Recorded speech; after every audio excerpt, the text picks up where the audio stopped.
Bakhtin's book, Toward a Philosophy of the Act, his early accounts of ethics, and how the fact of once occurrence, of having no alibi in being, is one of the vital components of the ethical act, the answerable act, and yet it's exactly what can't be grasped by theoretical content sense. The you who you can think about when you abstractly think about things is a universalized you. It's a you who you can imagine as substitutable with others. There's all of words are based on a principle of substitutability, and when you speak utterances that other people could say. And that very interchangeability of utterances is what makes thought so useful, but it also makes thought so abstract that thought can't really grasp how one is radically, totally once occurrent. If I say I'm absolutely, totally once occurrent, the next thing I can do is say, oh yes, well everyone else is that as well, and then I just universalize that, but that covers over the fact of one's absolute radical once occurrence. It's hard to describe. So here's a little bit of what Bakhtin says here. He writes, what underlies the unity of an answerable consciousness is not a principle as a starting point, but the fact of an actual acknowledgement of one's own participation in unitary being as event. And this fact cannot be adequately expressed in theoretical terms, but can only be described and participatively experienced. Here lies the point of origin of the answerable deed in all of the categories of concrete, once occurrent, and compellent ought. I too exist, actually, in the whole and assume the obligation to say this world. I too participate in being a once occurrent and never repeatable manner. I occupy a place in once occurrent being that is unique and never repeatable, a place that cannot be taken by anyone else and is impenetrable for anyone else. In the given once occurrent point where I am now located, no one else has ever been located in the once occurrent time and once occurrent space of once occurrent being. And it is this once occurrent point that all once occurrent being is arranged in a once occurrent and never repeatable manner.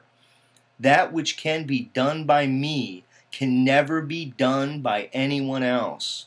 The uniqueness or singularity of present on hand being is compellently obligatory. This fact of my non-alibi in being, which underlies the concrete and once occurrent ought of the answerably performed act, is not something I come to know of and to cognize, but is something I acknowledge and affirm in a unique or once occurrent manner. Simple cognition of the fact is a reduction of it to its lowest emotional volitional level of possibility. In cognizing it, I universalize it. Everyone occupies a unique and never repeatable place.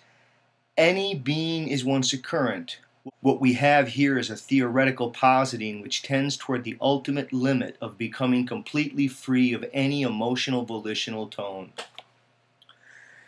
Yeah, Bakhtin is trying to say to us that each of us occupies an absolutely once occurrent place in once occurrent being. It's only the once occurrence itself that bears the weight of the ethically compellent ought. It comes from fully recognizing that no one else can die for you. It's in realizing that no one else can do the things that need to be done by you.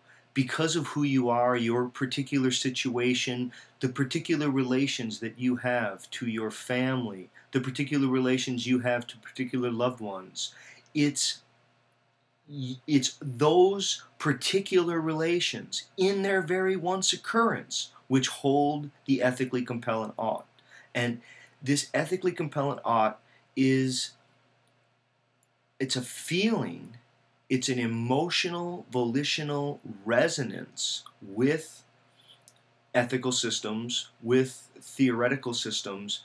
But I think what Bakhtin is trying to say is that the more that we try to think about ethics in terms of theoretical systems, the more that we try to understand ethical systems as if they could just provide the alibi for us, as if we could turn to a universal which would tell us what it is that one should do.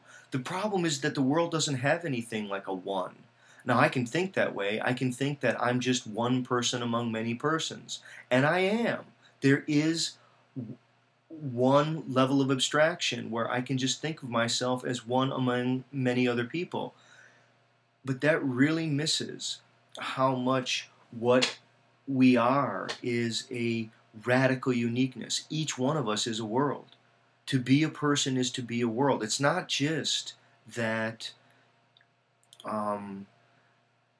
it's so hard to say. It's almost like what he's trying to get us to think about is how much everything that you take to be your world is all, it's organized almost like it's a dream.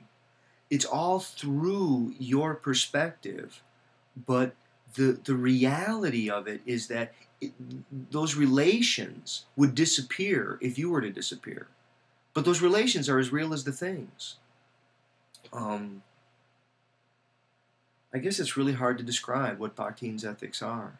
That the best you can do is to tell people that they're a once-occurrent whole and that they're participating in an answerable existence because no one else can speak on their behalf.